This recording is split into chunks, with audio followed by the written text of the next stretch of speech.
This is so unfair. Not everyone needs an Ultra or a Pro flagship, which is why both Samsung and Apple offer cheaper standard models, but they have a completely different direction about this. The Galaxy S23/S23 Plus versus the iPhone 14 and 14 Plus. Pricing wise, none of these brands are taking easy. They are both very similar in the US, and outside of the US, we have higher pricing thanks to the inflation. But where Apple is busy taking features away from its non-Pro iPhones and making the Pro iPhones look as attractive as possible, Samsung is literally doing the opposite, and in 2023, people have to realize what's really going on. If you look at the design, both companies have clearly found their own brand identity look. Samsung with its flushed-in complete camera system look, whereas Apple is having that dual camera setup with a glossy, boxy shape, which is definitely going to catch more fingerprints than the matte finish of the Galaxy S23/S23 Plus.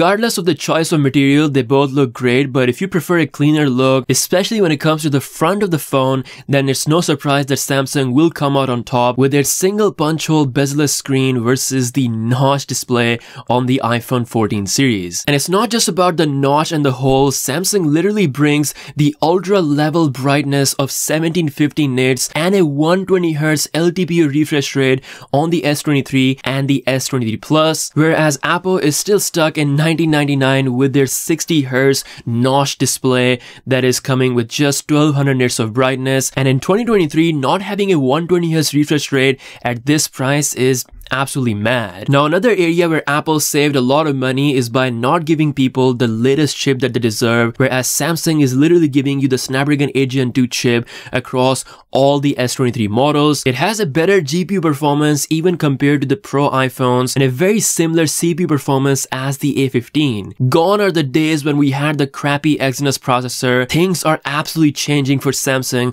in 2023. And then when we look at the cameras, this is where just Samsung goes to a whole new level. While Apple keeps the higher megapixel only to their Pro iPhones, Samsung gives you a full resolution 50 megapixel main camera that can actually take raw photos as well at that 50 megapixel resolution. Like, this camera is not even competing with the non-Pro iPhones. It should be in the same category as the Ultras and the Pro phones. In addition to the high-res main camera and the ultra-wide-angle lens, you're also getting a 3x optical zoom sensor, which again Apple likes to gatekeep only for their Pro iPhones. The dual 12 megapixel resolution cameras on the iPhone are not bad. They're very trustworthy, but Samsung is just clearly doing a lot more than Apple is willing to do at this price point. They even upgraded the front camera on all these phones so you can shoot 4K portrait video mode on not only back cameras but also on the front. It's crystal clear which brand is going above and beyond. Now, one thing that I really praise Apple for is their absolutely amazing battery life. Especially without 120Hz, you're definitely going to see better battery life than the S23 series, but the difference might actually be not that big, and I would personally take a 120Hz smooth display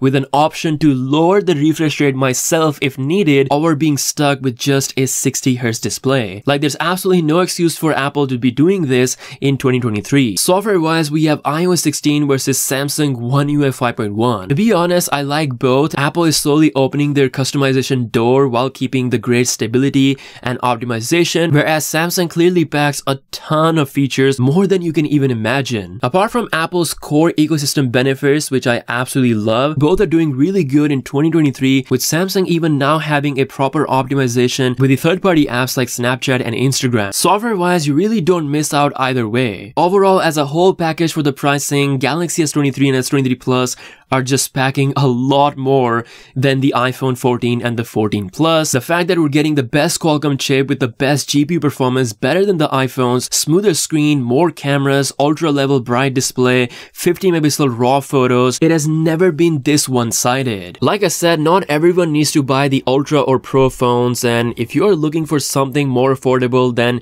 you're definitely gonna get a lot more features on Samsung's side. Will Apple change their strategy this year with the iPhone 15 series? Well, they might actually not, since rumors are saying that we might still see 120Hz only on the 15 Pro models. So even in the future, Samsung will still keep their edge as long as they keep making their non-Ultra phones amazing. But what do you think? Let me know your thoughts in the comment section below. With that being said, I'll see you guys later. Peace out.